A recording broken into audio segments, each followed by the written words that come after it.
Bienvenue dans ce nouvel épisode de DG sur écoute, la série d'interviews qui s'intéresse aux directrices et directeurs de grandes écoles. Aujourd'hui, j'ai le plaisir d'échanger avec Fouzia Bouzerda, qui est directrice générale de Grenoble École de Management. Bonjour Fouzia. Bonjour Thibaut. Merci d'être avec nous aujourd'hui. Merci d'être venu sur notre campus.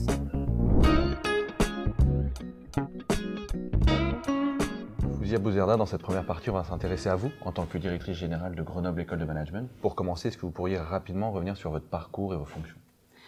Alors j'ai eu un parcours un peu diversifié avant d'intégrer l'école comme directrice en septembre 2022. Donc j'ai été avocate pendant 25 ans et spécialisée en stratégie, affaires publiques et droit de l'immobilier. Et puis j'ai été beaucoup investie sur le champ associatif, sur les droits, l'égalité, ce qui m'a conduit à avoir dans mon parcours un petit pas de côté, puisque du coup je me suis investie en politique à Lyon et sur la métropole de Lyon, et donc j'ai été en charge de portefeuilles assez emblématiques sur l'économie, comme vice-présidente à l'économie auprès de Gérard Collomb à l'époque, et adjointe à la mairie de Lyon. Et ensuite, j'ai dirigé les transports en commun avant de me retrouver dans cette formidable aventure qu'est la direction de Grenoble École de Management.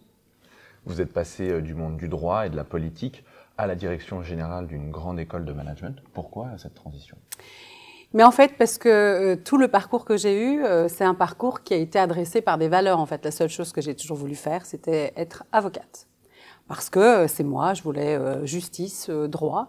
Et donc c'est le métier que j'ai fait, et c'est un métier extraordinaire. Mais quand on est très engagé, on peut pas se contenter de sa trajectoire individuelle. Et il y a un sens du collectif très fort qui fait que je me suis beaucoup mobilisée pour la justice, l'égalité, accompagner les femmes à la création d'entreprises, faire en sorte que les jeunes diplômés ne soient pas discriminés en fonction de leur lieu d'habitation, de leur origine, de leur nom. Et donc j'ai interpellé beaucoup de monde, j'ai interpellé des chefs d'entreprise et j'ai interpellé des politiques. Et la réponse que m'ont fait certains, c'était « si c'est si facile, ma petite dame, engagez-vous, vous verrez ». Et donc j'ai dit banco. Et donc je me suis retrouvée élue malgré moi presque. Et j'ai découvert un autre monde avec un levier d'action.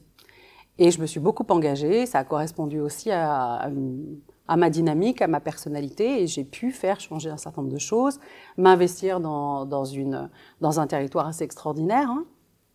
Et donc, c'est aussi des leviers d'action de transformation.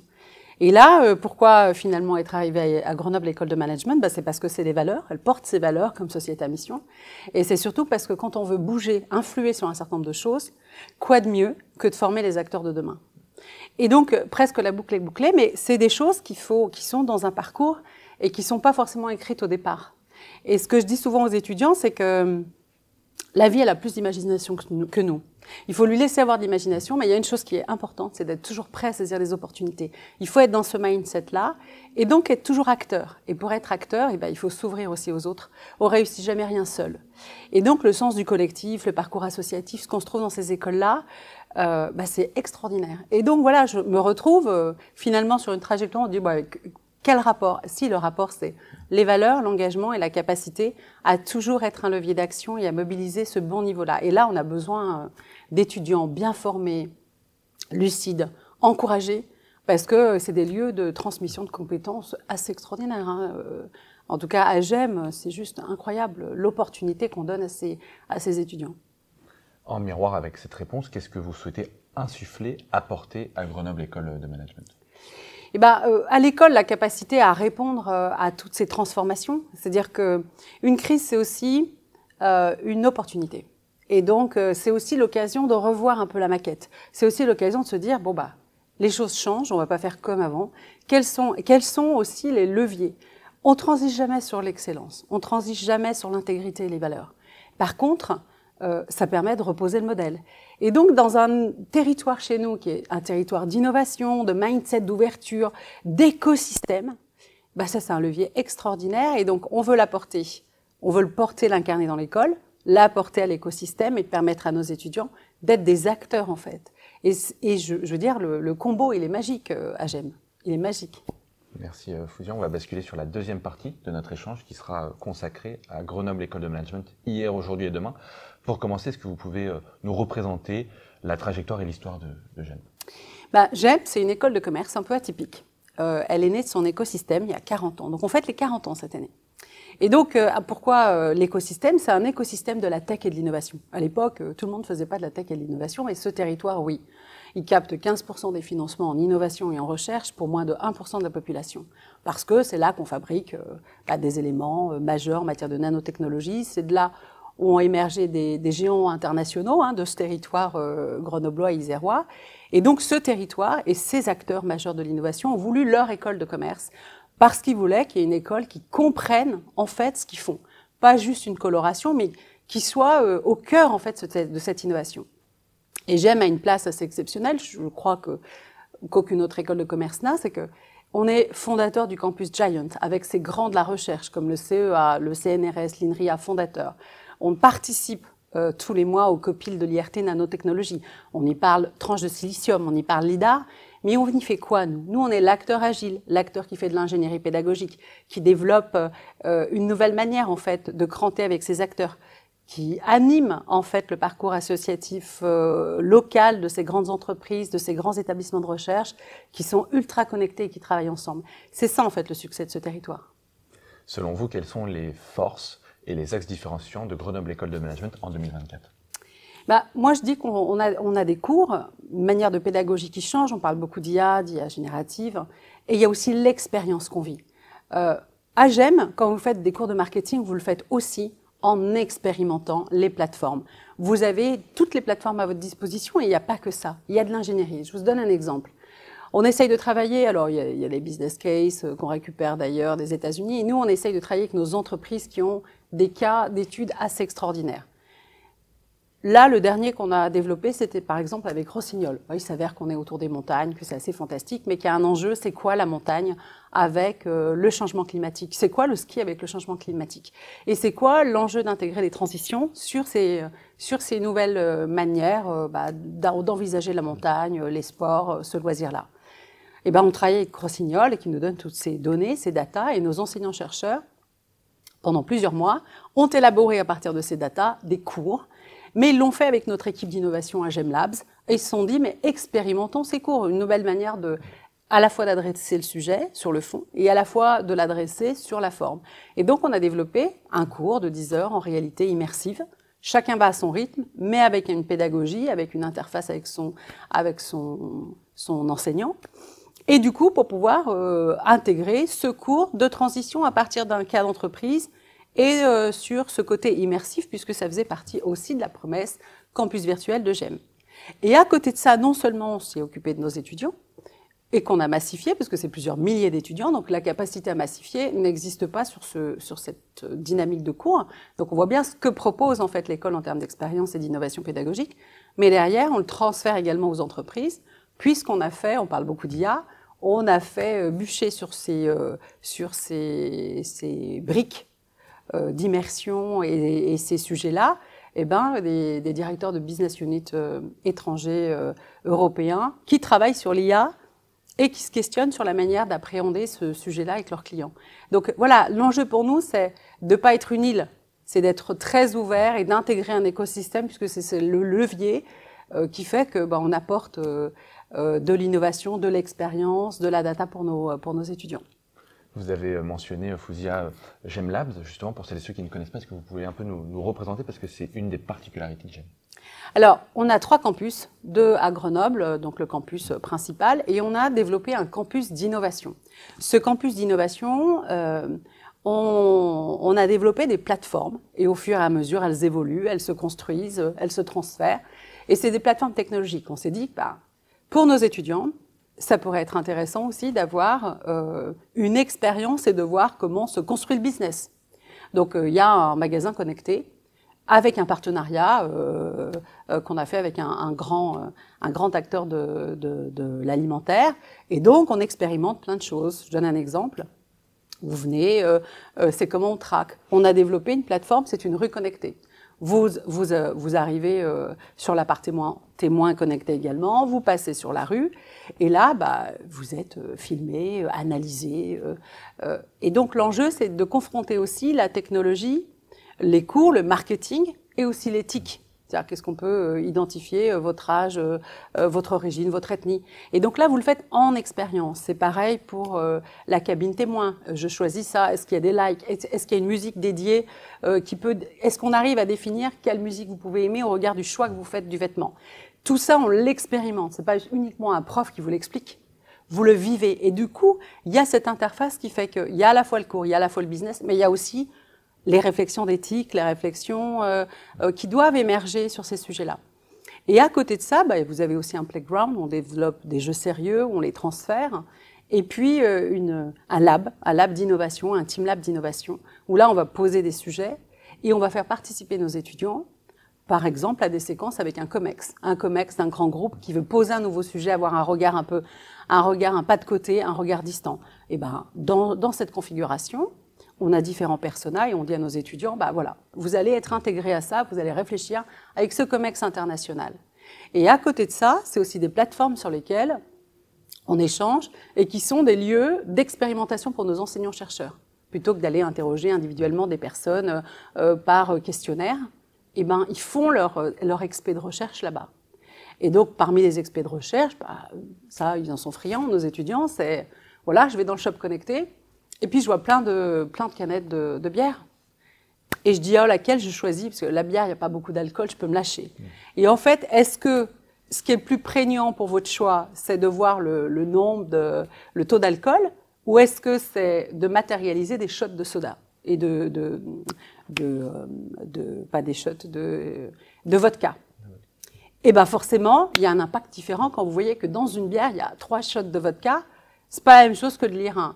Et donc ça, vous l'expérimentez. Et quand on veut apprendre, il n'y a rien de mieux que l'expérience. Voilà. Donc, je veux dire, c'est vraiment un terrain assez extraordinaire d'expérimentation et d'apprentissage.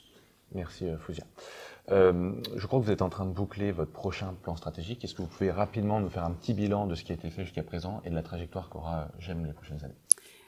On arrive à la fin de la réalisation du plan stratégique de GEM, et donc on lance notre nouveau plan stratégique avec un calendrier qui fera qu'on a commencé à travailler déjà dessus et qu'on vous en parlera à l'automne. Vous serez les bienvenus pour revenir ici dans ce fabuleux campus.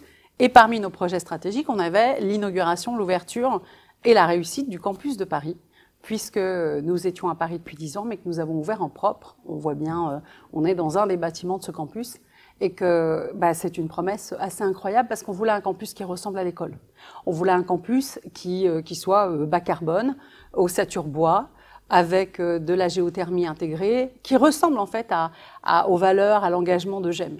Et donc on a inauguré ça en septembre dernier. Les étudiants se le sont appropriés. C'est une vraie réussite, à la fois, d'espace de pédagogie et à la fois d'espace qui résonne en fait dans le territoire, parce qu'on travaille vraiment avec les acteurs du territoire, la ville de Pantin, mais également toutes les entreprises qui sont installées. Et donc là, on a BETC, mais de l'autre côté, on a Hermès, et ce sont des acteurs majeurs avec lesquels on travaille au quotidien dans le cadre de l'école. Merci, Fouzia. Est-ce qu'il y a d'autres éléments que vous souhaitiez nous partager, d'autres prochains chantiers à côté de ça? En fait, le chantier, c'est pour nous d'aller sur le nouveau plan stratégique dans lequel, en fait, on va les faire, on va les mettre en valeur. Après, on a énormément d'enjeux, nous, comme société à mission. On réfléchit beaucoup à la nouvelle manière de penser l'international. On est une école internationale, un quart des étudiants, et donc l'enjeu, c'est quelle expérience internationale? Est-ce que c'est finalement des campus classiques, comme on en avait beaucoup? On prend nos étudiants, on les déplace avec leurs profs, et on les met dans un autre pays, mais on les transfère un peu dans une bulle. Ou est-ce qu'on pense différemment l'international dans le cadre des partenariats académiques qu'on a avec les plus grandes universités, mais aussi avec nos partenaires, nos entreprises, dans le cadre d'une manière de repenser les connexions, l'alternance éventuellement, et on arrive à connecter à la fois le plus haut niveau d'expérience académique avec nos partenaires, mais également des lieux où on a des collaborations très fortes avec des entreprises internationales qui sont nos partenaires stratégiques au niveau de l'école, et pour pouvoir capitaliser sur les résonances qu'on a sur les autres pays comme la Chine, l'Inde, avec des alumni qu'on a un peu partout dans le monde et qui sont eux-mêmes moteurs dans cette réflexion. Voilà. Donc pour nous, ça c'est un chantier qui permet aussi d'adresser l'enjeu de la transition, de la responsabilité aussi environnementale. GEM est devenue une société à mission. Est-ce que vous pouvez nous dire pourquoi et en quoi cela consiste-t-il? Il y a une tradition très forte à l'école, c'est l'engagement. L'engagement environnemental, c'est le territoire qui veut ça aussi. Hein. C'est vraiment encaissé entre des montagnes, c'est là où est née l'hydroélectricité. Donc les gens au sein de l'école, les personnes au sein de l'école sont très engagées, mais comme sur le territoire. Et donc il y a eu la volonté de se dire que on voulait aller plus loin. Il y a cet engagement-là, il y a la volonté de pouvoir répondre à cet engagement. Et donc l'école, quand ce nouveau statut a émergé de la loi Pacte, a levé la main en disant, moi, société à mission, c'est une étape en fait dans ma trajectoire parce que ça fait 15 ans qu'on travaille sur ces sujets. Et donc l'enjeu pour nous, c'est que c'est aussi une reconnaissance de la volonté de s'intégrer dans cette dynamique et de travailler sur les enjeux de gouvernance. Et donc là, on arrive à un bilan de 2 ans en termes de trajectoire. Et l'enjeu, c'était la manière d'affirmer les valeurs de l'école. Alors on parle beaucoup de transition, d'engagement environnemental, et c'est une business school qui se veut en fait une réponse en fait par la formation, par la recherche, par la pédagogie aux enjeux structurants des transitions environnementales, des transitions sociales. Et c'était un statut qui n'existait pas avant en France, et un statut qu'il faut s'approprier. Et donc l'enjeu pour nous, c'est de faire le bilan sur la manière dont on a pu remplir nos objectifs. Et quelle est l'étape? C'est quoi next maintenant qu'on a bouclé ces 2 années-là? Et l'enjeu, c'est de pouvoir conjuguer tout ça avec mettre aussi un focus sur l'ouverture aussi, l'égalité. On parle parmi les valeurs qu'on a choisies, c'était aussi l'éducation pour tous. Ça paraît paradoxal quand on est une business school. Mais c'est comment on adresse ça? Comment on partage l'excellence dans une école de commerce? Et ça, c'est vraiment un enjeu fort que l'école veut adresser. Juste pour information, du coup, l'école reste quand même adossée à la CCI? Bien sûr, le statut à mission ne change pas le fait que nous sommes une école consulaire, une ESC de la CCI de Grenoble, bien sûr. On parle beaucoup de classements nationaux, internationaux. Je voulais avoir votre regard et vos ambitions pour les prochaines années. D'être au plus haut niveau dans les classements. L'enjeu, c'est que là, on a vu la dynamique des classements, les derniers classements. Il y a une dynamique très positive, notamment internationale. On voit que GEM est au plus haut niveau parmi les business schools françaises et internationales. Elle est classée dans tous les classements du FT. Donc là, honnêtement, l'enjeu, c'est de continuer et de confirmer et de prendre la place qui était celle de GEM. Hein. C'est une aventure incroyable d'une école comme celle-là. On termine cette partie avec une dernière question. Est-ce que vous avez une actualité à nous partager? Écoutez, on arrive prochainement aux Jeux Olympiques. Hein, et donc, il y a une tradition. Vous savez qu'on a un institut du sport et du management à l'école et qu'on a une école très distinguée pour avoir depuis 20 ans accompagné à la réussite des sportifs de haut niveau et leur avoir permis de poursuivre des études tout en conciliant ça avec leur sport. Et donc, au JO dernier, de Tokyo, nous avons été l'école la plus titrée. Et là, on a 30 sportifs de haut niveau qui vont concourir pour ces JO. On leur souhaite très bonne réussite. On les accompagne sur cette séquence-là et on est très fiers d'eux et on espère beaucoup de succès pour notre pays et nos sportifs de haut niveau. On passe maintenant à la 3e partie de notre échange. Consacré à Grenoble École de Management dans l'enseignement supérieur. Comment faites-vous, Fouziée, en tant que directrice générale, pour adapter vos programmes en fonction de toutes les transformations qu'il y a actuellement, si je pense à l'IA, aux différentes innovations? En fait, l'enjeu, c'est qu'on a la chance dans ces grandes écoles, et nous, on a la chance d'avoir au sein de l'école des enseignants-chercheurs qui publient. On a des contributeurs du GIEC qui animent en plus des chaires d'impact écosystémique en matière d'énergie, de transition des territoires. Et l'enjeu, c'est que ces brillantes recherches se retrouvent aussi dans les cours et qu'on fasse évoluer les programmes. Dans le cadre de la révision, nous, on a révisé 60% de notre portfolio en 2023, ce qui est beaucoup. On a refondu les maquettes et pour y intégrer à la fois de l'innovation pédagogique, mais également pour pouvoir l'adapter en fonction des enjeux. Et on parle aussi beaucoup d'IA. Nous, on travaille sur les nouvelles maquettes, c'était l'INERCIF, mais également l'IA intégrée dans le cadre des enjeux, parce que c'est important. On les prépare à la prise de parole avec Virtual Speech. Ceux qui auront la chance de venir passer des oraux chez nous pourront expérimenter un certain nombre de solutions. Mais ça fait partie de ces enjeux et je pense qu'il ne faut pas... j'entends beaucoup de choses, soit très très positives, soit très très négatives. Je pense qu'il faut plutôt prendre l'innovation quand elle arrive comme un outil d'évolution, d'agilité. C'est toujours bien de se re-questionner sur les enjeux, les méthodes. Et donc, ça fait partie aussi des sujets sur lesquels, à la fois, nos profs forment les étudiants, mais à la fois, on intègre ça dans une réflexion plus globale sur l'impact que ça va avoir sur l'enseignement et l'impact que ça va avoir aussi sur la société globale. Je donne des exemples. Dans le quotidien de notre écosystème d'innovation, d'entreprise, on travaille sur l'IA, les nanotechnologies, les microprocesseurs. Et donc, l'enjeu, c'est d'organiser aussi avec ces acteurs-là de la sensibilisation, un grand événement qui se prépare international sur l'IA, les microprocesseurs, et l'impact que ça peut avoir également. Et l'impact, il est aussi en matière de géoéconomie, de géopolitique. Parce que c'est aussi l'ADN très fort de l'école. Je veux dire, on parle d'autonomie stratégique aussi sur ces secteurs-là. Et donc, on s'en est rendu compte pendant le Covid, quand il y a eu un risque de pénurie de téléphone de voiture. Il se passe qu'à Grenoble, il y a une entreprise qui s'appelle ST et qui produit, et qui est un concurrent de Taïwan, l'énorme. Mais tout ça se fait sur ce territoire. Et donc, on parle d'IA, on parle de changement de comportement qui bouleverse au-delà de l'économie de l'enseignement supérieur et des méthodes, qui vont nous bouleverser tous, en fait.